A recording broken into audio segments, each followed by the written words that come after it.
बिस्मिल्लाहिर्रहमानिर्रहीम अस्सलाम वालेकुम। शुरू करते हैं अल्लाह के बाबरकत नाम से जो कि बहुत ही मेहरबान और नहायत रहम करने वाला है।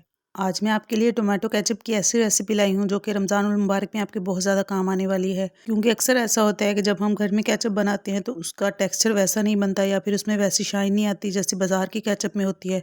तो सारी टिप्स एंड ट्रिक्स मैं आपसे शेयर करूँगी। वीडियो को आपने पूरा वॉच करना है। चलिए देख लेते हैं इसको कैसे बनाना है। तो केचप बनाने के लिए मैंने यहाँ पर आधा किलो टमाटर लिए हैं। इसको मैंने इस तरह से पीसेस में काट लिया है। लहसुन अदरक मैंने यहाँ पर लिया है और थोड़ा सा प्याज मैंने लिया है।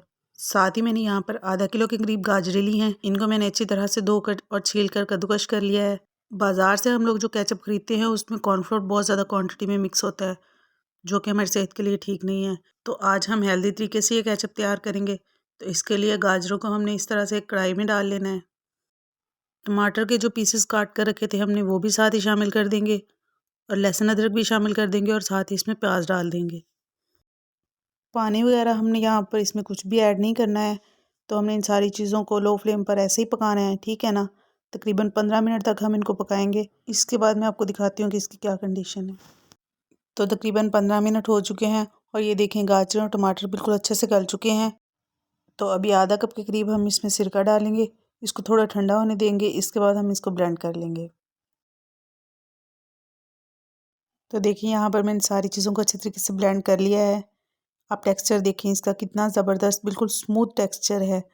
तो अभी हम इसको वापस कढ़ाई में डाल देंगे, क्योंकि अभी हमने इसको और पकाना है और कुछ और स्पाइसेस इसमें ऐड करेंगे। 1 चाय का चम्मच हम इसमें नमक शामिल करेंगे और 1 खाने का चम्मच हम इसमें कुटी हुई सुरख मिर्च शामिल करेंगे। सुरख मिर्च आप अपनी मर्ज़ी से कम या ज़्यादा भी ऐड कर सकती हैं। साथ ही हम इसमें 2 खाने के चम्मच चीनी शामिल करेंगे और चीनी शामिल करने के बाद हमने इसको 10 से 12 मिनट तक लो फ्लेम पर पकाना है। केचप को हमने इतनी देर पकाना है कि इसके अंदर मॉइस्चर बिल्कुल भी ना रहे, मतलब इसके अंदर नमी वगैरह ना हो, तभी हम इसको ज़्यादा टाइम के लिए स्टोर कर सकते हैं।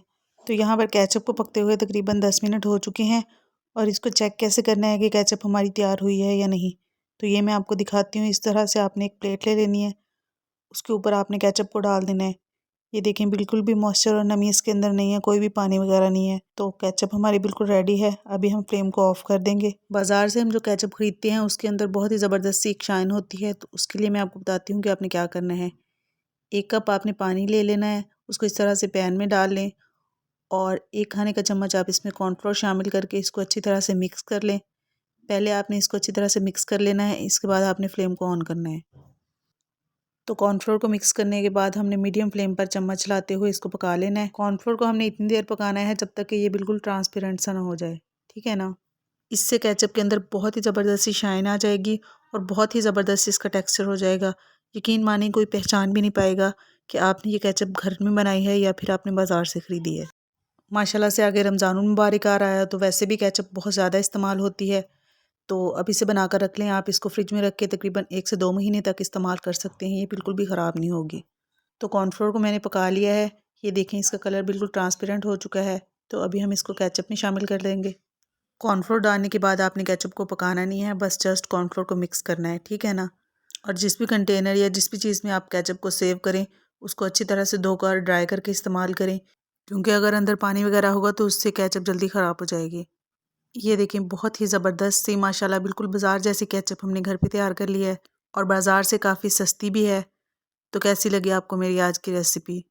अगर आपने वीडियो को अभी तक लाइक और शेयर नहीं किया तो जल्दी से इसको लाइक और शेयर कर दें। और अगर फर्स्ट टाइम चैनल को विज़िट कर रहे हैं तो चैनल को सब्सक्राइब ज़रूर कर लें और साथ ही साथ बेल आइकॉन को भी प्रेस कर लें, ताकि आपको मेरी हर नई आने वाली वीडियो का नोटिफिकेशन मिल सके। जहाँ भी रहें खुश रहें। अल्लाह ताला सबकी ज़िंदगी में आसानियाँ पैदा करे और सबके रिज़्क में बरकत दे। फिर मिलते हैं इंशाल्लाह बहुत जल्द एक नई रेसिपी के साथ। अपना बहुत सारा ख्याल रखिएगा और मुझे दुआओं में ज़रूर याद रखिएगा। अल्लाह हाफ़िज़, बाय बाय।